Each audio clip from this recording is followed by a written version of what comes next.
رب اشرح لي صدري ويسر لي أمري واحلل عقدة من لساني يفقه قولي رب زدني علما. قال الله تعالى في القرآن المجيد: أعوذ بالله السميع العليم من الشيطان الرجيم من همزه ونفخه ونفثه. بسم الله الرحمن الرحيم. لا يستوي منكم من أنفق من قبل الفتح وقاتل أولئك أعظم درجة من الذين أنفقوا من بعد وقاتلوا وكلا وعد الله الحسنى واللہ بما تعملون خبیر. ہر قسم کی تعریفات، تمجیدات و تسبیحات خالق کائنات اللہ رب العالمین کی ذات باری تعالیٰ کے لیے. درود و سلام آقا دو جہاں امام الانبیاء جناب محمد الرسول اللہ صلی اللہ علیہ وسلم کی ذات مقدسہ اور مطہرہ پہ.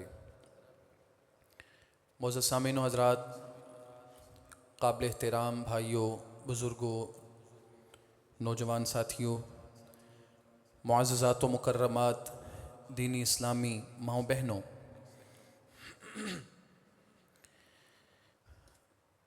ہم اپنی زندگی میں دین اسلام پہ، کتاب و سنت پہ اور اللہ رب العالمین کی وحی پہ جو کچھ بھی عمل کرتے ہیں یا اس بارے میں ہمیں جو کچھ معلوم ہے یا ہم تک پہنچا ہے،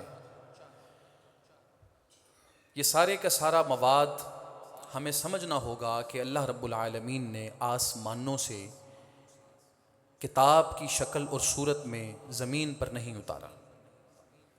ایسا نہیں تھا کہ صفوں کاغذوں کی شکل اور صورت میں آسمان سے کتاب اتری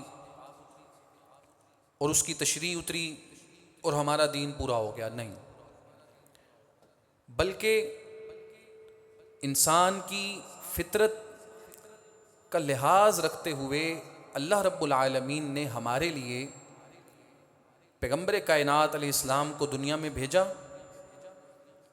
سب سے پہلے 23 سال کے دور میں ان پہ اپنی کتاب اتاری، اور یہ پورے کا پورا دور رسول اللہ کے اقوال، آپ کے افعال اور آپ کی تقریرات اس کتاب کی تشریحات اور تفسیرات بیان کرتی رہی.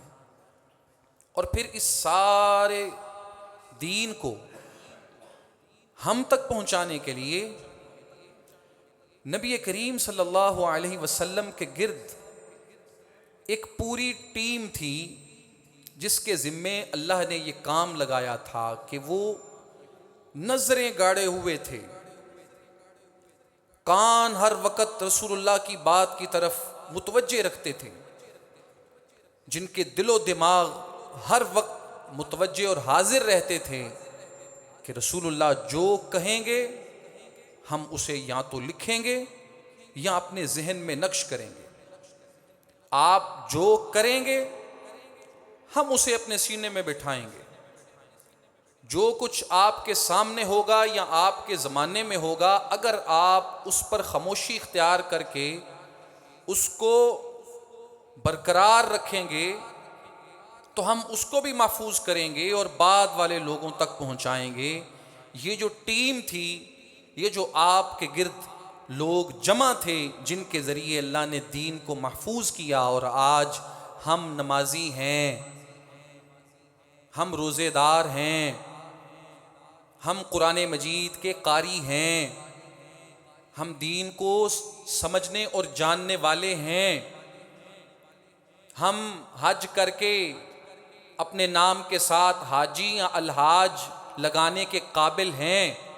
اگر یہ سب کچھ ہمارے تک پہنچا ہے اور قیامت کے دن تک آنے والے لوگوں تک پہنچے گا تو اس کا سب سے بڑا جو کریڈٹ جس جماعت کو جاتا ہے، جس ٹیم کو جاتا ہے، جس گروپ کو جاتا ہے، اس ٹیم اور اس گروپ کا نام ہے رسول اللہ صلی اللہ علیہ وسلم کے صحابہ اور آپ کی صحابیات۔ اس میں اہل بیت بھی ہیں۔ جب صحابہ کا لفظ بولتے ہیں نا تو اس میں اہل بیت بھی شامل ہیں۔ کچھ لوگوں کو مسئلہ شروع ہو جاتا ہے، آپ صحابہ کی بات کریں وہ کہیں گے جی آپ اہل بیت کی بات ہی نہیں کرتے۔ جب صحابہ کا لفظ بولا تو اہل بیت بدرجہ اتم اس میں شامل ہیں۔ جب صحابیات کا لفظ بولا تو اہل بیت اس لفظ کے اندر شامل ہیں، اس سے باہر نہیں ہیں۔ اہل بیت کے پاس دو اعزاز ہیں، نمبر ایک وہ رسول اللہ کے اصحاب اور صحابیات بھی ہیں، اور دوسرے نمبر پہ وہ رسول اللہ کی آل اور آپ کے خاندان اور فیملی اور گھرانے کے لوگ بھی ہیں۔ جب اصحاب بولا جاتا ہے، صحابی کہا جائے، صحابیہ کہا جائے تو اس میں اہل بیت ڈیفینیٹلی شامل ہیں، اس سے باہر نہیں ہیں۔ ہاں اہل بیت کی جو الگ سے عظمت بیان کی گئی ہے کتاب و سنت میں، اسے سمجھنے کی ضرورت ہے، بیان کرنے کی ضرورت ہے، عام کرنے کی ضرورت ہے، ان سے عقیدت رکھنے کی ضرورت ہے، ان سے محبت کرنے کی ضرورت ہے۔ اس کے بغیر انسان کا ایمان ہی نہیں۔ لیکن جب لفظ صحابی بولا جائے، صحابیہ بولا جائے، اصحاب رسول بولا جائے تو رسول اللہ کے اصحاب میں، آپ کے ساتھیوں میں، آپ کے گرد جمع لوگوں میں، آپ کی جماعت میں رسول اللہ کے اہل بیت بدرجہ اتم شامل ہیں۔ جب صحابی کا لفظ بولا تو اہل بیت بھی صحابہ ہیں، صحابیات کا لفظ بولا تو اہل بیت بھی آپ کی صحابیات میں شامل ہیں۔ تو اس لیے جن لوگوں کو اس لفظ سے گھن آتی ہے ان کو سمجھنا چاہیے کہ وہ کوئی اہل بیت کے ساتھ محبت کا تقاضے کو پورا نہیں کر رہے، صحابہ یا صحابیات کے لفظ سے بغض رکھ کے۔ تو اللہ رب العالمین نے مجھ تک، آپ تک اور قیامت تک کے آنے والے لوگوں تک دین پہنچانے کا انتظام اور اہتمام جس جماعت کے ذریعے کیا ہے، جن شخصیات سے اللہ نے کام لیا ہے، ان کا نام اصحاب رسول ہے، صحابیات ہیں۔ رسول اللہ کے گھر کی زندگی تھی تو رسول اللہ کی ازواج، آپ کی بیویاں، آپ کی بیٹیاں، آپ کے گھر سے باہر کی زندگی تھی تو آپ کے دوست، آپ کے آس پاس رہنے والے، آپ کے خدام، آپ کے ساتھی، آپ کی مسجد کی زندگی، آپ کے بازار کی زندگی، آپ کے میدان جہاد کی زندگی، آپ کی زندگی کے ایک ایک شعبے اور حصے کو بیان کرنے کے لیے، کیپچر کرنے کے لیے اللہ نے جس ٹیم کا انتخاب کیا ہے وہ رسول اللہ کے اصحاب ہیں۔ کیمروں کے زمانے میں، ٹیپ ریکارڈر، وائس ریکارڈر کے زمانے میں کسی کی زندگی اور لائف کو اتنا محفوظ نہیں کیا جا سکتا جتنا محفوظ رسول اللہ کے اصحاب نے، آپ کی صحابیات نے آپ کی سیرت اور زندگی کو کیا ہے، آپ کی نماز کو کیا ہے، آپ کے روزے کو کیا ہے، آپ کے حج کو کیا ہے، آپ کے قرآن پڑھنے کو کیا، آپ کی تلاوت کو کیا، آپ کے سونے کو، آپ کے جاگنے کو، آپ کے کھانے کو، آپ کے پینے کو، آپ کی نشست کو، آپ کی برخاست کو، آپ کے اٹھنے کو، آپ کے بیٹھنے کو، آپ کے چلنے کو، آپ کے لباس پہننے، لباس تبدیل کرنے، آپ کے غسل، آپ کی طہارت، آپ کی عبادت، زندگی کا ایک ایک مسئلہ جس طرح اس ٹیم نے، اس جماعت نے کیپچر کیا، محفوظ کیا اور پھر فوکس کر کے اس کو بیان کیا۔ جدید سے جدید ٹیکنالوجی اس طرح کسی کی زندگی کو محفوظ نہیں کر سکتی جس ٹیم اور جماعت سے اللہ نے یہ کام لیا ہے، اس کا نام ہے رسول اللہ کے اصحاب۔ اگر ان شخصیات پہ کسی کو شک ہونے لگے، کسی کے ذہن میں یہ سوالات اٹھنے لگیں کہ پتہ نہیں یہ اچھے لوگ تھے یا برے لوگ تھے، تو یہ چیز ذہن میں رکھنا، ان پر سوال اٹھانے سے پہلے، اعتراض کرنے سے پہلے، ان کے بارے میں اپنے ذہن اور دل کو آلودہ کرنے سے پہلے یہ ذہن میں رکھنا کہ اگر دین سے وہ نکل گئے، نہ ہماری نماز بچے گی، نہ روزہ بچے گا، نہ تلاوت بچے گی، نہ حج بچے گا، کچھ بھی نہیں بچے گا۔ روایات بیان کرنے والے، حدیث کو نقل کرنے والے، قرآن مجید کو لکھنے والے تو لوگ تو یہی ہیں۔ ابو ہریرہ آپ کو ملیں گے 5000 سے زیادہ حدیث بیان کرنے والے، سیدہ عائشہ آپ کو ملیں گی 2000 سے زیادہ روایات کو نقل کرنے والی، جناب عمر ملیں گے، عبداللہ ابن عمر ملیں گے، عبداللہ ابن عباس ملیں گے، رسول اللہ علیہ الصلوۃ والسلام کی ازواج ملیں گی، آپ کے اصحاب ملیں گے، سیدنا امیر معاویہ ملیں گے، کاتب وحی ملیں گے، قرآن مجید کی کتابت کرنے والے، لکھنے والے۔ بھائی اگر یہی شخصیات مشکوک ہیں، انہی پہ اعتراض ہے، انہی کے بارے میں دل زنگ آلود ہے اور دل میں برے وسوسے اور خیالات ہیں، تو ہمارے پاس دین کا بچتا ہی کیا ہے؟ اور اس آسمان کی نیلی چھت تلے، اس زمین کے دامن میں ایسی مخلوق موجود ہے جو اپنے آپ کو مسلمان کہتی ہے، اور کہتے وہ یہ ہیں، دعویٰ وہ یہ کرتے ہیں کہ بھئی ان میں سے کوئی بھی اپنے دین پر قائم نہیں رہا، اس لیے وہ کہتے ہیں کہ یہ جتنی حدیث کی کتابیں آپ لوگ پڑھتے ہیں نا، بخاری، مسلم، ابو داؤد، ترمذی، ابن ماجہ، نسائی، اس کے علاوہ صحاح کے علاوہ دیگر حدیث کی صحیح کتب، وہ کہتے ہیں یہ ہماری حدیث کی کتابیں ہی نہیں ہیں، کیونکہ جن لوگوں نے یہ بیان کی ہیں ہم ان کو صحیح سمجھتے ہی نہیں۔ وہ تو اس سے بھی آگے نکل گئے، انہوں نے کہا یہ جو قرآن تم پڑھتے ہو نا، یہ تو ہمارا اصل میں قرآن ہے ہی نہیں، انہوں نے تو یہ بھی کہا۔ لیکن ایک مسلمان کا تو یہ عقیدہ نہیں نا، ایک مسلمان قرآن مجید کو اللہ رب العالمین کی کتاب مانتا ہے، جس کا آغاز بسم اللہ کی با سے ہوتا ہے، الحمد کی الف لام اور ہا سے ہوتا ہے، الناس کی نون الف سین پہ جس کا اختتام اور جس کی تکمیل ہوتی ہے۔ مسلمان، ایک سچا مومن مسلمان، اہل السنہ والجماعہ، رسول اللہ کے اصحاب اور آپ کے منہج و عقیدے کو ماننے والا، اللہ کی اس کتاب کو سچی کتاب مانتا ہے۔ رسول اللہ کی احادیث جو بخاری میں آئیں، مسلم میں آئیں، امام ابو داؤد اپنی سنن میں لائے، امام ترمذی نے جن کو نقل کیا، ابو داؤد نے جن کو نقل کیا، نسائی جن کو لائے، طبرانی جن کو لائے، امام احمد جن کو لائے، امام عبد الرزاق جن کو لائے، امام حاکم جن کو لائے، حدیث کی یہ ساری کتابوں کو جو حدیث کی کتابیں مانتا ہے، جو بات رسول اللہ سے صحیح سند کے ساتھ بیان کرنے والے راوی جس کے سچے ہیں، جس کا عقیدہ ہے کہ یہ سب دین ہے، اللہ کا اتارا ہوا ہے، اس کو یہ سمجھ لینے کی ضرورت ہے۔ اگر وہ کتاب و سنت، یہ قرآن اور ان حدیثوں کو رسول اللہ کا دین سمجھتا ہے، تو پھر اس کو یہ جاننا ہوگا کہ جن شخصیات نے یہ دین میرے آپ تک پہنچایا ہے، وہ شخصیات بری نہیں تھیں، وہ ویلڈ تھیں، اور ان شخصیات کا احترام بھی میرا فرض ہے۔ اگر ان شخصیات کو نکالو گے پھر یہ دین نہیں بچے گا۔ امام شعبی رحمہ اللہ نے اپنے ایک شاگرد کو یہی تو بات سمجھائی تھی۔ انہوں نے کہا تم کسی یہودی سے پوچھو کہ پوری یہودیوں کے اندر سب سے بہترین لوگ کون ہیں، تو وہ کیا کہے گا؟ ہمارے یہودیوں میں سب سے بہترین لوگ اصحاب موسیٰ ہیں، وہ لوگ جو موسیٰ علیہ السلام کے ساتھ تھے، ان کے دور میں تھے۔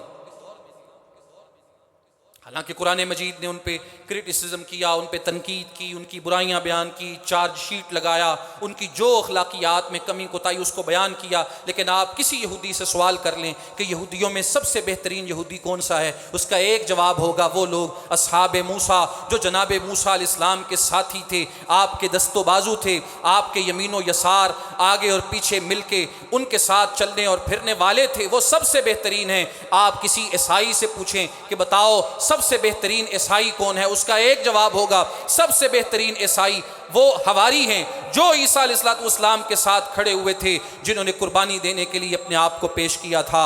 امام شعبی کہتے ہیں لیکن مسلمانوں کا ایک بدترین گروہ ہے جس گروہ کا نام ہے روافض، ان سے سوال کرو کہ بہترین مسلمان کو ہیں کون ہے؟ یہودی تو کہتے ہیں اصحاب موسیٰ، عیسائی کہتے ہیں اصحاب عیسیٰ، ان سے پوچھو تو یہ کہیں گے سب سے بدترین امت کا گروہ وہ ہے جو رسول اللہ کے ساتھ تھا، آپ کے صحابہ کا۔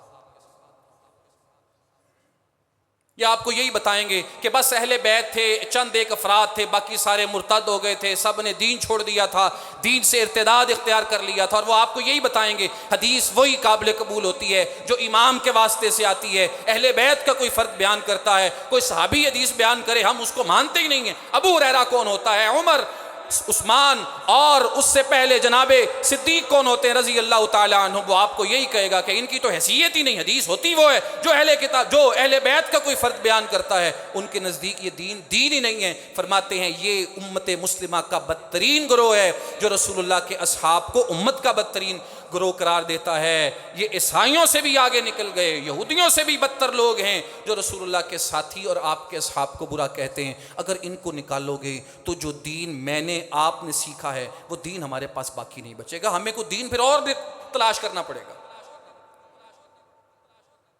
سب سے زیادہ جس شخصیت کو مطعون کیا جاتا ہے، جس پہ تیر برسائے جاتے ہیں، جس پہ اعتراض اٹھائے جاتے ہیں، جس کے بارے میں سوالات کیے جاتے ہیں، وہ کون؟ معاویہ بن ابو سفیان۔ ابو سفیان کے بیٹے جناب امیر معاویہ رضی اللہ تعالی عنہ، بخاری سے، مسلم سے، ابو داؤد، ادھر ادھر سے لوگ باتیں لا کے پیش کر کے اعتراضات اٹھاتے ہیں۔ امیر معاویہ کون ہے؟ تعصب کی اینک اتار کے بالکل اپنے آپ کے ذہن کو، دل کو صاف ستھرا کر کے، اللہ سے ہدایت کی دعا کر کے، کبھی بیٹھ کے احادیث کی کتابوں کو، قرآن کی آیتوں کو پڑھیں، آپ کو اندازہ ہوگا امیر معاویہ کون ہے۔ سب سے بڑی بات ایک شخصیت کے بارے میں کیا ہو سکتی ہے؟ کان یکتب الوحی، سنن کبریٰ البیہقی کے الفاظ، امیر معاویہ وہ ہیں کان یکتب الوحی، جو رسول اللہ کے کاتب تھے، قریش کے اور مکے کے بڑے لوگوں میں ان کا شمار ہوتا تھا۔ تھوڑے لوگ ہوتے تھے جن کے پاس لکھنے کی، پڑھنے کی صلاحیت ہوتی تھی، عرب لوگ عام طور پہ ان میں پڑھے لکھے لوگ کم ہوتے تھے، تو یہ نوجوان ان لوگوں میں شامل تھے جو لکھنا پڑھنا جانتے تھے۔ اللہ کے رسول صلی اللہ علیہ وسلم نے ان کو اپنا کاتب مقرر کیا تھا۔ لوگ کہتے ہیں جی کاتب مقرر کیا تھا تو معاویہ تو مسلمان ہوئے، فتح مکہ کے بعد کون سی وحی اتری؟ حدیث میں صراحت موجود ہے کہ اللہ کے رسول علیہ الصلوۃ والسلام کے جو خطوط ہوتے تھے آپ وہ لکھواتے تھے، جو تحریریں ہوتی تھیں وہ لکھواتے تھے، جو معاہدے ہوتے تھے وہ درج کرواتے تھے۔ تو امیر معاویہ رضی اللہ تعالیٰ عنہ کا شمار ان لوگوں میں ہوتا تھا جو اللہ کے رسول علیہ السلام کی تحریریں لکھتے تھے، اور آپ کے بارے میں سنن کبریٰ البیہقی میں وضاحت موجود ہے، کان یکتب الوحی، وحی لکھا کرتے تھے۔ رہا یہ اعتراض کہ فتح مکہ کے بعد کون سی وحی آئی، قرآن کا اتنے پرسنٹ اترایا تھا، اتنے پرسنٹ اترایا تھا، لوگ حساب کتاب لگا کے لوگوں کو سمجھاتے ہیں کہ یہ کوئی وحی لکھنے والے نہیں تھے۔ حالانکہ اگر آپ قرآن مجید کی آیات کے نزول کی ترتیب کو دیکھنا چاہیں، اذا جاء نصر اللہ والفتح ورأیت الناس يدخلون فی دین اللہ افواجا فسبح بحمد ربک واستغفر انہ کان توابا۔ یہ سورہ براءۃ من اللہ، سورہ توبہ، سورہ البقرہ، اس کے علاوہ کئی ایک اور آیات فتح مکہ کے قریب یا فتح مکہ کے بعد نازل ہونے والی، اترنے والی، قرآن مجید کی ایک آیت بھی اتری ہو، اللہ کے رسول علیہ السلام کے صحابی امیر معاویہ قرآن مجید اللہ کی وحی کی ایک آیت کو بھی لکھنے والے ہوں، تو یہ بات ذہن میں رکھیں، جس نے ہمارے مقدس لٹریچر کو تحریر کیا ہے، رسول اللہ نے جس کے ذریعے لکھوایا ہے، اگر وہ شخصیت مشکوک ہے تو ہمارا دین کبھی بھی سلامت نہیں رہ سکتا۔ کچھ لوگوں کو اعتراض ہوتا ہے جی وہ اللہ کے رسول علیہ الصلوۃ والسلام نے ان کو کاتب رکھا تھا سفارش کی وجہ سے۔ حدیث آ رہی ہے احادیث کی صحیح کتب میں، فتح مکہ کے بعد حضرت ابو سفیان رضی اللہ تعالیٰ عنہ اللہ کے رسول صلی اللہ علیہ وسلم کے پاس آئے، آ کے انہوں نے 3 باتیں اس موقع پر پیش کی تھیں، اور ان میں سے ایک بات یہ تھی کہ آپ میرے بیٹے معاویہ کو لکھنا پڑھنا وہ جانتا ہے، انہیں اپنے پاس کاتب رکھ لیں۔ تو رسول اللہ علیہ الصلوۃ والسلام نے ان کو کاتب مقرر کر لیا۔ جب ان کی یہ فضیلت بیان کی جاتی ہے کہ دیکھو ہمارا دین لکھنے والے جو لوگ تھے، جن کو اللہ کے رسول نے کتاب اللہ جن کے ذریعے لکھوائی، قرآن کو جن کے ذریعے محفوظ کیا گیا، ان میں ایک شخصیت کا نام معاویہ بن ابو سفیان ہے۔ تو آگے سے جواب آتا ہے یہ تو سفارشی بھرتی تھے۔ اچھا مجھے یہ بتائیں، رسول اللہ صلی اللہ علیہ وسلم کسی نااہل بندے کو، آپ کو سفارش کی جائے، کیا کسی نااہل بندے کے حق میں آپ سفارش قبول کر سکتے ہیں؟ اللہ کے رسول کے بارے میں کوئی یہ تصور کرے تو کیا مجھے بتائیں اس کا ایمان سلامت رہتا ہے؟ ہمارے ماحول میں آپ یہ کہہ سکتے ہیں فلانا بندہ سفارش نہ پرتی ہویا جی، اس کا کیا مطلب ہے؟ میرٹ نہیں بنتا تھا اس کا، معیار نہیں بنتا تھا اس کا، کسی بڑی جگہ پہ اس کا بس ہاتھ پڑ گیا اور اس نے اس تعلق کو استعمال کیا اور اس سیٹ پہ آ گیا، اس سیٹ کا اہل نہیں ہے وہ۔ عام ماحول میں جب یہ بات کی جاتی ہے تو وہاں کی جاتی ہے جب کوئی بندہ، اس کی کوالیفیکیشن، اس کا میرٹ بنتا نہیں اور وہ اپنی نااہلی کے باوجود کسی سیٹ پہ آ جاتا ہے۔ لیکن اللہ کے رسول صلی اللہ علیہ وسلم کے بارے میں کیا یہ تصور کرنا، دل کے کسی خانے میں اس بات کو بٹھانا کہ رسول اللہ کسی نااہل بندے کو صرف سفارش کی وجہ سے کوئی عہدہ، کوئی ذمہ داری دیں گے، کیا مومن کا ایمان اس بات کو گوارا کرتا ہے اللہ کے رسول کے بارے میں یہ بدگمانی رکھے؟ کچھ لوگ کہتے ہیں وہ اللہ کے رسول اسلام نہ نہیں کرتے تھے، کسی کو انکار نہیں کرتے تھے، تو کہا گیا تو آپ نے اس کو قبول کر لیا۔ یہ کہاں آیا کہ رسول اللہ نہ نہیں کرتے تھے؟ جہاں غلط بات ہوتی تھی آپ نہ کرتے تھے۔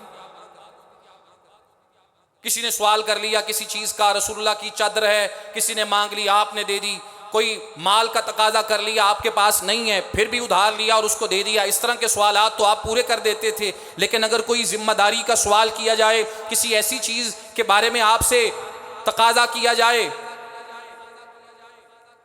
جس کی ایک اہلیت ہو، جس کا ایک میرٹ ہو، اور رسول اللہ ایسے ہی دے دیں، انکار نہ کریں اور آپ نہ کریں، یہ بات کہاں آئی ہے؟ ایک بندے نے آپ سے آ کے کہا فلاں عہدے کا مجھے، فلاں جگہ کا مجھے امیر بنا دیں، رسول اللہ نے فرمایا نہیں، جو سوال کرتا ہے ہم اس کو دیتے، آپ نے انکار کیا۔ یہ کہنا کہ آپ چونکہ انکار نہیں کرتے تھے تو لہٰذا مروت میں آ کے یہ سفارشی بھرتی تھی، یہ در حقیقت جو شخص یہ بات کہتا ہے یا جس کا یہ عقیدہ ہے وہ اللہ کے رسول صلی اللہ علیہ وسلم کے بارے میں برا گمان رکھتا ہے، وہ بدظن ہے، اس کو اپنے ایمان کی فکر کرنی چاہیے۔ آپ سے کوئی سوال ہوتا تھا، آپ وہی بات پوری کرتے تھے جو جائز ہوتی تھی، جو درست ہوتی تھی، جو صحیح ہوتی تھی۔ تو آپ کو امیر معاویہ بن ابو سفیان اگر کاتب وحی دکھ رہے ہیں، رسول اللہ کے کاتب دکھ رہے ہیں، یہ بات ان کی شخصیت کے لیے، ان کے صحیح ہونے کے لیے کافی ہے۔ اگر ان کی شخصیت غلط ہے، ان کو دین میں سے نکالو گے، ان کے بارے میں بری بات کہی جائے گی تو ہمارا دین کہاں گیا؟ جن لوگوں سے رسول اللہ قرآن مجید لکھوائیں۔ اور یہاں پہ یہ بات بھی سن لیں، کچھ لوگوں نے کہا جی وہ فتح مکہ کے موقع پر مسلمان ہوئے تھے، تو فتح مکہ کے موقع پر تو مسلمان ہونے والوں کا سب سے پہلی بات، یہ بھی ایک غلط بات مشہور ہے کہ معاویہ بن ابو سفیان نے فتح مکہ کے موقع پر اسلام قبول کیا تھا۔ نہیں، انہوں نے خود بیان کیا ہے کہ میں نے اسلام قبول کیا تھا عمرۃ القضاء۔ عمرۃ القضاء کیا چیز ہے؟ اللہ کے رسول اسلام نے 6 ہجری کے اندر عمرہ کرنے کا ارادہ کیا تھا، 6 سال ہجری میں، لیکن صلح ہو گئی تھی، آگے معاہدہ ہو گیا تھا کہ آپ اگلے سال آئیں گے پھر عمرہ کریں گے، اس سال آپ واپس جائیں گے۔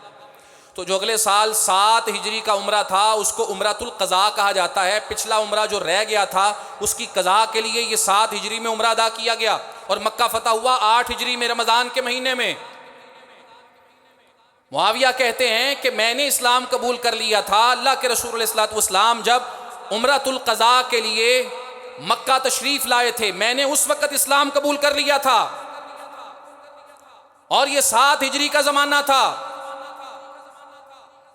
اور صحیح بخاری کی ایک روایت کے الفاظ ہیں، امیر معاویہ خود کہتے ہیں کہ میں صرف اللہ کے رسول کا کاتب نہیں تھا، بلکہ جب آپ نے عمرہ ادا کیا تھا اس وقت میں نے تیر کی ایک جو دھاری ہوتی ہے، سائیڈ تیز ہوتی ہے، اس کے ساتھ اللہ کے رسول صلی اللہ علیہ وسلم کے بالوں کو مونڈا تھا۔ صرف آپ کاتب نہیں تھے، آپ رسول اللہ کے ساتھی بھی تھے، اللہ کے رسول کے خادم بھی تھے۔ فرماتے ہیں میں نے 7 ہجری میں اسلام قبول کر لیا تھا، ہاں میں نے اپنے اسلام کو چھپایا ہوا تھا، میں نے اس کو ظاہر نہیں کیا تھا۔ جب مکہ فتح ہوا اس وقت میں نے اپنے اسلام کو ظاہر کیا، لیکن اس سے پہلے میں اسلام قبول کر چکا تھا۔ اور اگر یہ اعتراض فتح مکہ کے موقع پر اسلام ظاہر کرنے والا معاویہ بن ابو سفیان پہ کیا جائے تو یہ اعتراض تو اہل بیت کے ایک بڑے فرد رسول اللہ کے چچا عباس پہ بھی آتا ہے۔ عباس بن عبد المطلب بھی یہی کہتے ہیں، اسلام میں نے پہلے قبول کر لیا ہوا تھا، اسلام چھپایا ہوا تھا، رسول اللہ نے مکہ فتح کیا تو میں نے اسلام قبول کر لیا۔ اور آپ کو پتہ ہے ابو سفیان کو لانے والے کون تھے؟ عباس۔ انہوں نے بھی اس موقع پر اسلام قبول کیا. عباس بن عبد المطلب رسول اللہ کے چچا نے اس سے پہلے اپنے اسلام کو چھپایا ہوا تھا, اس موقع پہ اسلام کو قبول کیا. اگر اس موقع پہ اسلام قبول کرنا اور اس سے پہلے اسلام قبول کر کے اس کو چھپانا اور اس کا اظہار اس موقع پہ کرنا یہ جرم ہے, تو پھر تو یہ اعتراض اہل بیت میں بھی جاتا ہے. ہمارا عقیدہ یہ ہے یہ کوئی جرم نہیں ہے. قرآن مجید پڑھ کے دیکھ لیں آپ, سورہ الحدید, اللہ فرماتے ہیں لا یستوی منکم من انفق من قبل الفتح وقاتل. لوگوں یہ بات ذہن میں رکھو, جن لوگوں نے فتح مکہ سے پہلے اللہ کے رستے میں خرچ کیا, جہاد کیا, وہ لوگ, اور جنہوں نے بعد میں اسلام قبول کیا, خرچ کیا اور جہاد کیا, یہ دونوں برابر نہیں ہیں. اولئک اعظم درجۃ من الذین انفقوا من بعد وقاتلوا. پہلے والے درجے میں بعد والوں سے زیادہ ہیں. لیکن اگلا حصہ کیا ہے؟ وَكُلًّا وَعَدَ اللَّهُ الْحُسْنَى. لیکن ہر ایک کے ساتھ اللہ نے جنت کا وعدہ کیا ہے. اللہ تو کہتے ہیں پہلے اسلام قبول کرنے والے ان کے لیے بھی جنت کا وعدہ, اس موقع پر یا اس کے بعد اسلام قبول کرنے والے ان کے لیے بھی جنت کا وعدہ. ہاں جو پہلے والے ہیں وہ درجے میں اوپر ہیں, بعد والے ان کا مقابلہ نہیں کر سکتے. فتح مکہ والے حدیبیہ والوں کے برابر نہیں, حدیبیہ والے خندق اور احزاب والوں کے برابر نہیں, احزاب والے غزوہ احد میں رسول اللہ کے ساتھ شامل ہونے والوں کے برابر نہیں, احد والے بدر والوں کے برابر نہیں, اور اس سے پہلے رسول اللہ کے اول دن سے ساتھیوں کے برابر بعد میں آنے والے نہیں. یہ درجات کا فرق ہے, درجات کی تفریق ہے. یہ کفر اسلام کا مسئلہ نہیں ہے, یہ رکھ لو یا چھوڑ دو کا معاملہ نہیں ہے. درجات الگ الگ ہیں, بعد والے درجے میں کم ہیں, پہلے والے درجے میں زیادہ ہیں. لیکن اللہ کہتا ہے ہر ایک کے ساتھ جنت کا وعدہ میں نے کیا ہے, تم نے اپنا عقیدہ اسی کے مطابق بنانا ہے. تو اگر فتح مکہ کے موقع پر بھی اسلام قبول کیا جائے تب بھی کوئی بری بات نہیں, اور پہلے قبول کر کے اظہار اگر اس موقع پہ کیا جائے کسی مجبوری کی وجہ سے تب بھی بری بات نہیں. اور اللہ کے رسول صلی اللہ علیہ وسلم نے کیا کہا تھا اپنے کاتب کے بارے میں؟ خال المومنین, جن کی بہن رسول اللہ کے نکاح میں تھی, ام حبیبہ رملہ بنت ابو سفیان, بہن ہے معاویہ بن ابو سفیان کی. ام حبیبہ ابو سفیان کی بیٹی, معاویہ کی بہن. وازواجہ امہاتہم, مومنوں کی ماں. رسول اللہ کے اہل بیت کا ایک فرد کون؟ ام حبیبہ. کون؟ ابو سفیان کی بیٹی. کون؟ معاویہ کی بہن. رسول اللہ کون ہیں؟ ابو سفیان کے داماد. رسول اللہ کون ہیں؟ معاویہ بن ابو سفیان کے بہنوئی. معاویہ کون ہیں؟ رسول اللہ علیہ الصلوۃ والسلام کے برادر نسبتی. ام حبیبہ کون ہیں؟ وازواجہ امہاتہم, اہل بیت کا ایک فرد, مومنوں کی ماں. اسی لیے محدثین نے, شارحین حدیث نے جناب امیر معاویہ کو خال المؤمنین, مومنوں کا ماموں کہا, فضیلت بیان کرنے میں کہ ماں ام حبیبہ رملہ بنت ابو سفیان ہے اور اس کا بھائی, ماں کا بھائی, رشتے میں انسان کا ماموں لگتا ہے. محدثین نے, شارحین حدیث نے اس کو ایک فضیلت کے طور پہ بیان کیا, لیکن ایک بیمار ذہن کا طبقہ مسلمانوں میں ایسا موجود ہے جو اس کو گالی کے طور پہ لیتا ہے. وہ کہتا ہے جی ماموں پارٹی تو اڈا ماموں ہوئے گا. ہم کہتے ہیں بالکل ہمارا ماموں ہے, کیونکہ محدثین نے, شارحین نے اس کو خال المومنین کہا ہے, مومنوں کا ماموں. تو جو مومن ہوگا اسی کا ماموں ہوگا نا بھائی. جس کے ایمان میں کہیں فرق ہوگا, رکھنا ہوگا, کہیں خدشات ہوں گے, سوالات ہوں گے, اس کا واقعی وہ ماموں نہیں ہے, مومنوں کا ماموں ہے. اور یہ عظمت و فضیلت کے لیے کہا گیا. کچھ لوگوں نے اس کو تانا بنایا, کچھ لوگوں نے اس کو طنز بنایا.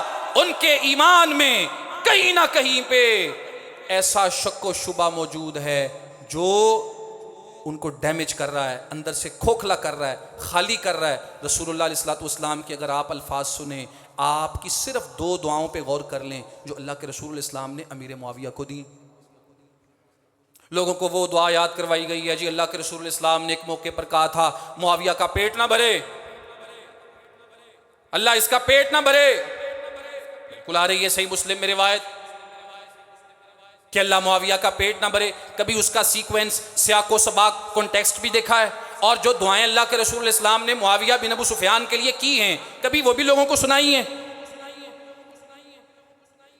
مکھی کی عادت ہوتی ہے وہ اچھی چیزوں کو چھوڑ کے گند پہ بیٹھتی ہے، گند تلاش کرتی ہے۔ شہد کی مکھی کی عادت ہوتی ہے وہ گند کو چھوڑ کے پھول پہ بیٹھتی ہے، پھل پہ بیٹھتی ہے، رس کو چوستی ہے۔ اچھے ذہن والا مسلمان، اس کا یہ انداز ہوتا ہے، طرز فکر ہوتا ہے، وہ گزرنے والے لوگوں کی اچھی باتوں کو تلاش کر کے لاتا ہے۔ اگر ان سے کہیں کمی ہوئی ہے، کوتاہی ہوئی ہے، وہ اس سے صرف نظر کرتا ہے، درگزر کرتا ہے۔ وہ اپنے آپ کو ان کے برابر کا، ان کے جوڑ کا، ان کے پلے کا بالکل نہیں سمجھتا۔ لیکن جس بیمار ذہن کی نیچر، عادت اور فطرت گندی گوں پہ بیٹھنے والی مکھی جیسی ہوگی، وہ صرف وہ بات لے کے آئے گا جس میں نیگیٹیوٹی ہے، اور نیگیٹیوٹی بھی وہ بنا کے پیش کرے گا، ہوتی نہیں اس میں۔ مثال کے طور پہ دعاؤں کی اگر بات آئی ہے تو معاویہ کا پیٹ نہ بھرے، یہ دعا، یہ بات ہے کیا؟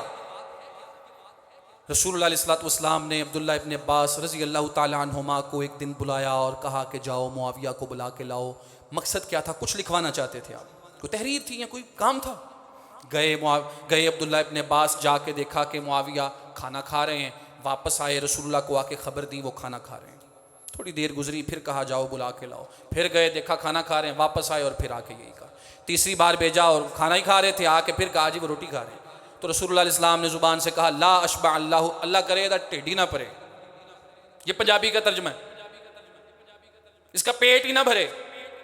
اب لوگوں نے یہاں سے نکالا کہ دیکھو معاویہ نے رسول اللہ کی بات نہیں مانی، اللہ کے رسول بندہ بھیج رہے ہیں اور وہ آ نہیں رہے، پھر بھیج رہے ہیں، پھر نہیں آ رہے، پھر بھیج رہے ہیں، پھر نہیں آ رہے۔ پوری حدیث میں کہیں یہ ذکر نہیں ہے کہ عبداللہ ابن عباس نے جا کے خبر دی معاویہ کو کہ آپ کو اللہ کے رسول بلا رہے ہیں، اور انہوں نے آگے سے اگنور کیا، کھانا نہیں چھوڑا اور آئے نہیں۔ پوری حدیث میں کہیں بھی یہ نہیں۔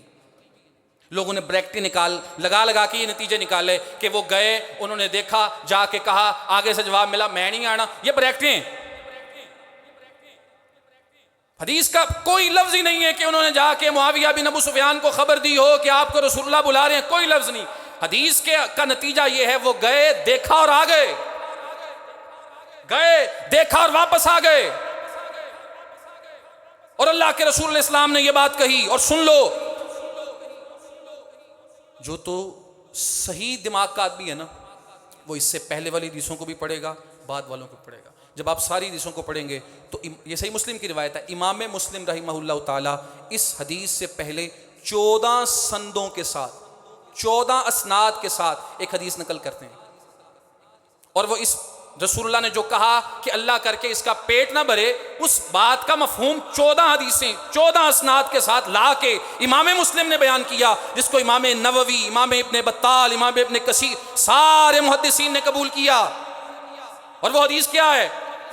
وہ ایک اور واقعہ ہے، اور وہ واقعہ کیا ہے؟ انس ابن مالک، رسول اللہ کے خادم، ان کی ماں ام سلیم، رمیسہ ان کا نام تھا، ان کے پاس ایک چھوٹی بچی تھی، لڑکی تھی، ان کے پاس رہتی تھی۔ وہ ایک دفعہ رسول اللہ کے پاس گئی تو اللہ کے رسول نے اس کو دیکھا اور فرمایا لقد کبرتی، یہ بھی مسلم ہے، بیٹا تو بڑی ہو گئی ہے، لا کبیر سنک، اللہ کر کے تیری عمر زیادہ نہ ہو۔ رسول اللہ نے یہ بات کہی، وہ بچی رونا شروع ہو گئی، واپس گھر بھاگی، ام سلیم کو جا کے بتایا اللہ کے رسول نے تو مجھے یہ کہہ دیا۔ انہوں نے فٹافٹ چادر لی، بھاگی، اللہ کے رسول کے پاس آئیں، آپ نے اس بچی کے بارے میں یہ کہہ دیا، ہوا کیا ہے؟ نبی علیہ الصلوۃ والسلام نے اس موقع پہ ارشاد فرمایا، اے ام سلیم، اما تعلمین ان شرطی علی ربی، کیا تمہیں اس بات کا پتہ نہیں ہے میرا اور میرے اللہ کا ایک معاہدہ ہے، ایک عہد ہے؟ کیا عہد ہے؟ میں نے اللہ کو یہ کہہ رکھا ہے، اے اللہ، انما انا بشر، میں ایک انسان ہوں، ارضا کما یرضى البشر، آپ نے مجھے انسان بنا کے دنیا میں اتارا ہے، میں اسی طرح خوش ہوتا ہوں جیسے انسان خوش ہوتے ہیں، مجھے کبھی غصہ آ جاتا ہے جیسے انسانوں کو آ جاتا ہے۔ فَأَيُّمَا أَحَدٍ دَعَوْتُ عَلَيْهِ مِنْ أُمَّتِي بِدَعْوَةٍ لَيْسَ لَهَا بِأَهْلٍ، اے ام سلیم، میرا اللہ کے ساتھ یہ معاہدہ ہے، میرا اللہ کے ساتھ یہ عہد ہے، کیا؟ ایما احدن دعوت علیہ، جس بھی مسلمان کے بارے میں میری زبان سے کوئی بد دعا کا، بری دعا کا جملہ نکل گیا، لیس لہا باہل، جو اس جملے کا، بد دعا کا اہل نہیں ہے، میرا اللہ سے یہ وعدہ ہے، ان یجعلہا لہو طہورا وزکاۃ وقربہ بہا منہ یوم القیامۃ واجرا ورحمۃ۔ 5 الفاظ میرا اللہ کے ساتھ عہد ہے، میری زبان سے اگر کسی مسلمان کے بارے میں غصے میں آ کے کوئی ایسا جملہ نکل گیا جو بد دعا کے زمرے میں آتا ہے، تو میرا اللہ سے عہد ہے کہ اللہ اس جملے کو اس کے گناہوں کی بخشش کا ذریعہ بنا دے گا، اس کی پاکیزگی کا ذریعہ بنا دے گا، قیامت کے دن اسے اپنے قریب کرنے کا ذریعہ بنا دے گا، اس کے لیے اجر کا ذریعہ بنا دے گا۔ وہ بد دعا اسے بد دعا بن کے نہیں ملے گی بلکہ رحمت بن کے ملے گی، اللہ اس کو دعا بنا دے گا۔ اے ام سلیم، میرا اللہ کے ساتھ یہ عہد ہے، اگر غصے میں یا کسی وجہ سے میں نے اس بچی کو، لڑکی کو اگر کوئی ایسا جملہ کہا ہے تو خوش ہو جا، یہ میری بد دعا نہیں ہے، اللہ نے اس کو دعا اور رحمت بنا کے یہ لگا دی۔ 14 سندوں کے ساتھ امام مسلم نے اس حدیث کو نقل کیا، پھر یہ حدیث لائے اور ثابت یہ کیا اللہ کے رسول علیہ الصلوۃ والسلام نے 3 مرتبہ بلایا۔ یہ عبداللہ ابن عباس کا اپنا عمل تھا، انہوں نے جا کے معاویہ کو بتایا نہیں، واپس آ گئے اور آ کے کہا وہ کھانا کھا رہے ہیں، پھر کھانا کھا، 3 دفعہ جب یہ کہا، رسول اللہ علیہ السلام نے غصے میں آ کے یہ جملہ کہا، لا اشبع اللہ بطنہ۔ لیکن رسول اللہ کی باقی حدیث کو دیکھو، جہاں امام مسلم اس حدیث کو لائے ہیں، اس سے پہلے پڑھو بعد میں پڑھو، انہوں نے ثابت یہ کیا ہے کہ گو کے ظاہری طور پہ رسول اللہ کی یہ بد دعا ہے، لیکن جب اللہ کے رسول خود کہہ رہے ہیں یہ بد دعا نہیں، یہ میری دعا ہے، تو ہم حقیقت میں بھی ایسا ہی دیکھتے ہیں کہ اللہ کے رسول کی یہ دعا بن کے امیر معاویہ کو ملی ہے۔ اس کے بعد جتنا زمانہ ہے امیر معاویہ کا، 20 سال امیر شام رہے، 20 سال امیر المومنین رہے، 40 سال کا عرصہ اگر اللہ کے رسول علیہ السلام کی یہ ان کے لیے بد دعا تھی، بتائیں وہ بد دعا کدھر تھی؟ پھر 20 سال شام کے امیر رہے، 20 سال مومنوں کے امیر رہے، ان کے پورے دور خلافت میں ان کے خلاف کوئی ایک بغاوت، کوئی ایک شورش، کوئی ایک سازش، کسی ایک کا کوئی ایسا بیان جو ان کے دور حکومت میں خوش نہ ہو دکھائیے۔ حسن ابن علی اہل بیت کے فرد، حسین ابن علی اہل بیت کے فرد، اہل بیت کے سارے خاندان اور قبیلے جناب امیر معاویہ کی معیت میں رہنے والے، ان کا پورا دور خلافت دیکھ لیں، آپ کو سمجھ آ جائے گی کہ یہ بد دعا تھی کہ دعا تھی۔ ہمارا تو عقیدہ یہ ہے کہ یہ دعا تھی، اور بھی دعائیں وہ بھی سن لیں۔ صرف ایک بات لوگوں نے مشہور کی ہے، منفیت پھیلانے کے لیے، ہمارے دین کو مشکوک بنانے کے لیے۔ سن لیں رسول اللہ کی 2 دعائیں، اور ایک دعا میں اللہ کے رسول نے فرمایا، اللہم علمہ الکتاب والحساب واعذہ من العذاب، اے اللہ معاویہ کو کتاب کا علم سکھا دے، حساب کا علم سکھا دے، اور معاویہ کو عذاب سے بچانا۔ ہمارا تو یقین ہے رسول اللہ کی دعا ہے، امیر معاویہ کو عذاب نہیں پہنچ سکتا۔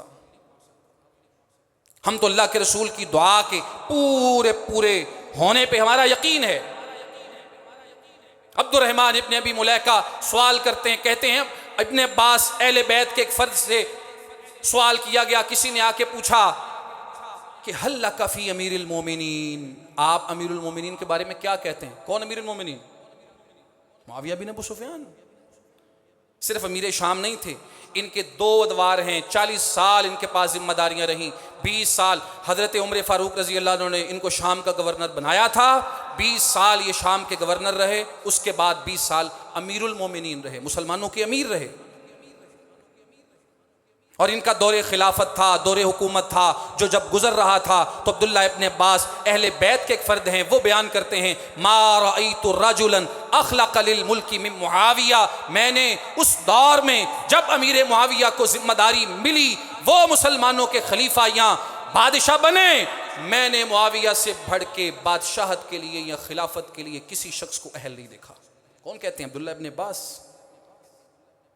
تو امیر المومنین امیر شام امیر شام امیر شام جو صرف یہ بات کہہ کے اس کے اندر سے بھی بغض نکالتے ہیں، ان کے لیے پیغام ہے کہ اہل بیت کے فرد سے عبداللہ ابن عباس سے پوچھا گیا کہ کیا معاملہ ہے، آپ کیا کہتے ہیں امیر المومنین کے بارے، معاویہ کے بارے میں، کہ وہ ایک وتر پڑھتے ہیں، وہ ایک وتر پڑھتے ہیں، آپ ان کے بارے میں کیا کہتے ہیں؟ ابن عباس کہتے ہیں چھوڑ دو ان کو، انہو فقیہ، بے شک وہ فقیہ ہے۔ فقیہ بندہ ہے، کتاب کے علم کے بغیر بن جاتا ہے فقیہ۔ رسول اللہ کی دعا قبول ہوئی، آپ نے کہا اس کو کتاب اللہ سکھا دو، اللہ نے کتاب سکھائی۔ اہل بیت کے فرد عبداللہ ابن عباس کہتے ہیں انہو فقیہ، بے شک وہ فقیہ تھے۔ رسول اللہ نے دعا کی واعظہ من العذاب، اے اللہ معاویہ بن ابو سفیان کاتب وحی امیر المومنین کو عذاب سے بچانا۔ ہمارا ایمان ہے رسول اللہ کی یہ دعا بھی قبول ہوئی۔ اور سن لو صحیح بخاری کی حدیث، رسول اللہ علیہ السلام کے اس واقعے کو بیان کرنے والی آپ کی رضاعی خالہ، دودھ کے رشتے میں آپ کی خالہ لگتی ہیں، اور انس ابن مالک کی بھی خالہ ہیں۔ کون؟ ام حرام بنت ملحان، ایک خاتون ہے، بڑی عمر کی بڑھیا۔ اللہ کے رسول کی عادت تھی، آپ ان کے گھر جایا کرتے تھے، یہ بڑی ہونے کے ناطے رسول اللہ علیہ السلام کا کبھی سر دیکھ دیتی، کبھی آپ کی کنگھی کر دیتی، کبھی آپ کی خدمت کرتی، آپ کے لیے کھانا لے کے آتی۔ فرماتی ہیں اللہ کے رسول ایک دفعہ میرے گھر تشریف لائے، میرے قریب ہی آپ سوئے ہوئے تھے، فاستيقظ وهو يتبسم، اچانک سے آپ جاگے اور آپ کے چہرے پہ مسکراہٹ تھی۔ میں نے پوچھا اللہ کے رسول ما یضحکک، آپ کو کس چیز نے ہنسایا؟ رسول اللہ علیہ السلام نے بتایا امتی ارزوا علی غزاة یرکبون ھذا البحر الاخضر، میرے اوپر میری امت کے کچھ لوگ پیش کیے گئے، مجھے دکھائے گئے، وہ سمندر کے اندر، اس سبز سمندر کے اندر سفر کریں گے، دشمن کے ساتھ لڑائی کرنے کے لیے جائیں گے۔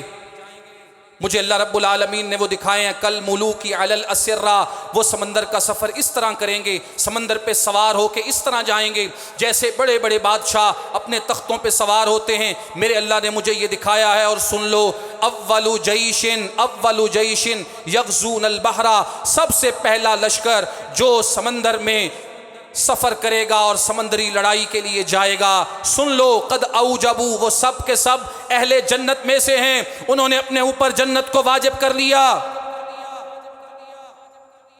خاتون ہیں ام حرام بنت ملحان، جب اللہ کے رسول کی زبان سے یہ سنا کہ پہلا لشکر جو سمندر کے سفر پہ جائے گا، جہاد کے لیے نکلے گا، وہ جنت میں جائے گا، رسول اللہ سے جب جنت کی بات سنی، عورت ہیں، خاتون ہیں، لیکن جنت کی تڑپ ایسی ہے، طلب ایسی ہے، شوق ایسا ہے، جذبہ ایسا ہے، فوراً اللہ کے رسول سے کہا ادعو اللہ ان یجعلنی منہم، اے اللہ کے رسول اللہ سے دعا کر دیں اللہ مجھے ان میں شامل کر دے۔ آپ نے فرمایا انتی منہم، اے ام حرام آپ ان میں سے ہیں۔ ثم نام فاستيقظ وهو يتبسم، پھر سوئے، پھر جاگے، مسکرا رہے تھے۔ میرا وہی سوال، فرمایا پھر جواب دیا، میرے اوپر دوسرا لشکر پیش کیا گیا ہے، وہ بھی ایسے ہی جائیں گے۔ ام حرام پھر کہتی ہیں دعا کر دیں ادعو اللہ ان یجعلنی، کیا جنت کی تڑپ تھی۔ رسول اللہ کے ارد گرد جو لوگ تھے، جو صحابہ تھے، جو صحابیات تھے، ہم اللہ کے رسول کی بات سنتے ہیں، ہمارے ایمان تازہ ہو جاتے ہیں، جذبے جوان ہو جاتے ہیں، قرآن کی آیتیں سنتے ہیں، ہم اپنے آپ کو جنت کے قریب پاتے ہیں۔ غور و فکر کیجئے، جو رسول اللہ کی زبان سے قرآن کی آیتیں سننے والے تھے، آپ کو اپنی نگاہوں سے دیکھنے والے تھے، آپ کی صحبت میں رہ کے دین کو سیکھنے والے، دین پہ عمل کرنے والے تھے، ان کے ایمان کا کیا لیول ہوگا؟ ان کے اوپر اعتراض کرنے والا سچا پکا مومن مسلمان کیسے ہو سکتا ہے؟ جنت کی طلب کیا کمال تھی۔ پھر کہنے لگی اللہ سے دعا کر دیں اللہ مجھے ان میں بھی شامل کر دے۔ فرمایا نہیں، تو ان میں نہیں ہوگی، انتی من الاولین، تو پہلے لوگوں میں ہوگی، بس جو پہلا لشکر جائے گا نا تو ان میں ہوگی۔ آگے امام بخاری اس حدیث کو نقل کر کے پھر ذکر کرتے ہیں کہ وہ جو سب سے پہلا لشکر تھا، جب بحری بیڑا تیار کیا گیا اور سمندر میں ڈالا گیا، رومیوں کے خلاف لڑائی کے لیے شام سے روانہ کیا گیا، وہ کب ہوا؟ جناب عثمان ابن عفان مسلمانوں کے خلیفہ تھے، داماد رسول تھے، خلیفۃ المسلمین امیر المؤمنین جناب عثمان ابن عفان کے دور حکومت تھا، 28 ہجری کا سال تھا، پہلا بحری بیڑا امیر معاویہ کی قیادت میں تیار کیا گیا اور رومیوں کے خلاف لڑائی کے لیے روانہ کیا گیا۔ اس کی قیادت و سیادت اللہ نے جس شخصیت کے ہاتھ میں دی، اس کو دنیا معاویہ بن ابو سفیان کے نام سے جانتی ہے۔ کہتے ہیں امام بخاری یہ لشکر نکلا، فتح یاب ہو کے واپس آیا، اور یہ خاتون ام حرام بنت ملحان رسول اللہ کی پیشگوئی تھی، تو ان میں سے تھی۔ آپ کی پیشگوئی پوری ہوئی، عبادہ بن صامت کے ساتھ ان کی بعد میں شادی ہو گئی، عبادہ بن صامت کے ساتھ یہ اس لشکر میں شامل تھیں۔ واپس آئیں، سمندر سے جب نیچے اتری، قبرص اتری تو سواری پہ سوار ہونے لگیں، پاؤں ان کا پھسل گیا، وہیں پہ میری گردن کی ہڈی ٹوٹی، وہیں پہ ان کی وفات ہو گئی۔ ہمارا یقین یہ کہتا ہے جس طرح رسول اللہ کی یہ پیشگوئی پوری ہو گئی کہ اے ام حرام آپ ان میں شامل ہو، وہ شامل ہو گئی۔ اے ام حرام بعد میں آنے والوں پہ آپ شامل نہیں ہو، رسول اللہ کی بات پوری ہو گئی۔ ہمارا یقین ہے کہ رسول اللہ کی یہ پیشگوئی جیسے پوری ہوئی، آپ کی یہ پیشگوئی بھی پوری ہے کہ جو اس میں شامل ہیں، جو لڑنے والے ہیں وہ جنتی ہیں، لڑنے والے جنتی ہیں، قیادت کرنے والا جنت میں نہیں جائے گا۔ یہ لوگوں نے کہاں سے نکال لیا؟ اختلافات، لڑائی ہو گئی تھی، جھگڑا ہو گیا تھا، کبھی اس تاریخ کو بھی تو پڑھیں جو ہم تک مستند انداز میں پہنچی ہے۔ 28/12 بخاری، 28/12 بخاری، لوگوں نے وہ سمجھتے ہیں کہ شاید وہ اللہ کے رسول نے کہا تھا عمار ابن یاسر کو باغی جماعت قتل کرے گی، تو عمار ابن یاسر کے قاتل معاویہ ہیں اور ان کی جماعت ہے، اور فرمایا کہ یہ لوگوں کو جہنم کی طرف بلائیں گے اور وہ ان کو جنت کی طرف بلائے گا، اور کہتے ہیں جی یہ معاویہ نے قتل کروایا تھا لہذا یہ تو پھر جہنم کی طرف بلا رہے ہیں۔ حالانکہ باغی جماعت کون تھی؟ کون تھے لوگ باغی؟ وہ باغی تھے جنہوں نے عثمان ابن عفان رضی اللہ تعالیٰ عنہ کے خلاف خروج کیا، ان کو خلیفہ ماننے سے انکار کیا اور ان کو شہید کیا، ان کے گھر میں مظلومیت کی حالت میں ان کو شہید کیا گیا۔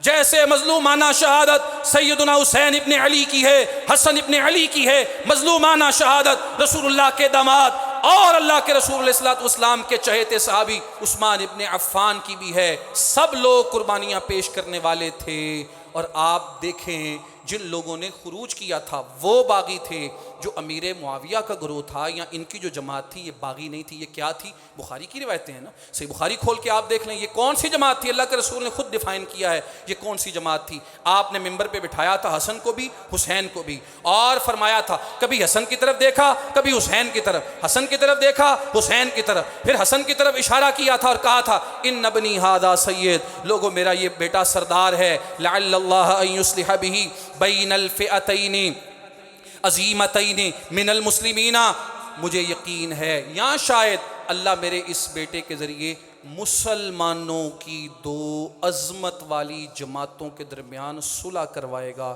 اور جب حسن اور امیر معاویہ رضی اللہ عنہما کی صلح ہو رہی تھی تو ابو بکرہ صحابی نے یہ حدیث اس موقع پر بیان کی، کہا میں نے اللہ کے رسول سے یہی سنا تھا، اور جس جماعت کو اللہ کے رسول مسلمانوں کی جماعت کہیں، عظیم ترین جماعت کہیں، حسن جن کے ساتھ صلح کریں، جن کی قیادت میں 10 سال گزاریں، حسین 20 سال جن کے تحت رہیں، کیا وہ باغی جماعت ہو سکتی ہے؟ ہمارا عقیدہ تو صرف یہ ہے معاویہ بن ابو سفیان کے بارے میں جو سلوک، جو عقیدہ، جو رویہ حسن و حسین کا تھا، ہمارا وہی ہے۔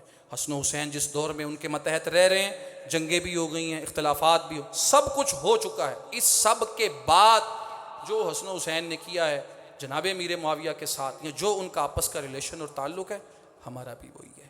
رسول اللہ کا کوئی صحابی، اور بالخصوص جس جماعت کے ذریعے ہم تک دین پہنچا ہے، وہ بھئی اگر انہی کو مشکوک بنا دینا ہے تو پھر دین کا بچنا کیا ہے ہمارے پاس۔ اس لیے کوشش کریں تھوڑا ہوش کے ساتھ چلیں، تھوڑا سنبھل کے چلیں۔ یہ 2-4 کلپ دیکھ کر، یہ ٹی وی اسکرین پہ 2-4 لوگوں کو سن کے اپنے عقیدے مت بنائیں۔ وہ حوالہ دیتے ہیں فلاں کتاب فلاں حدیث، فٹافٹ نکال. بھئی حدیث کو کتاب سے پڑھنے کی اہلیت بھی تو انسان کے اندر ہونی چاہیے نا. اہلیت اگر ہے نہیں، عربی ترجمے نکال کے بریکٹیں لگا کے ادھر سے ادھر سے تحریفات کر کے لوگوں کے دماغ، اور یہ ہوگا ایسا کہ ہم تک ایسا ہو، دن بدن فتنے بڑھیں گے، شکوک و شبہات بڑھائے جائیں گے، یہ سب ہوگا. یہ کیا ہے؟ یہ اللہ کی طرف سے آزمائش ہے کہ کون ہے سچا، کون ہے کچا، کون ہے حقیقت میں رسول اللہ علیہ والسلام کے دیے ہوئے دین پہ قائم، اور کون ہے اس کو تبدیل کرنے والا. دو چار باتیں ادھر سے سن کے بس جی اچھا یہ بھی نکل گیا، وہ بھی نکل گیا، یہ بھی فارغ تھا، وہ بھی فارغ، تو کیا بچے گا ہمارے پاس دین کا؟ ہمارے پاس پھر کچھ. ہمارا عقیدہ وہ ہے جو اہل السنہ والجماعہ کا ہے، جو جناب علی کا ہے، جو جناب حسن کا ہے، جو جناب حسین کا ہے رضی اللہ تعالی عنہ. جس عقیدے پہ وہ کھڑے تھے، ان شخصیات کے ساتھ جو انہوں نے تعلق بنائے، ہمارا وہی ان کے بارے میں عقیدہ. اللہ ہمیں سمجھنے عمل کرنے کی توفیق عطا فرمائے. وما توفیقنا الا باللہ.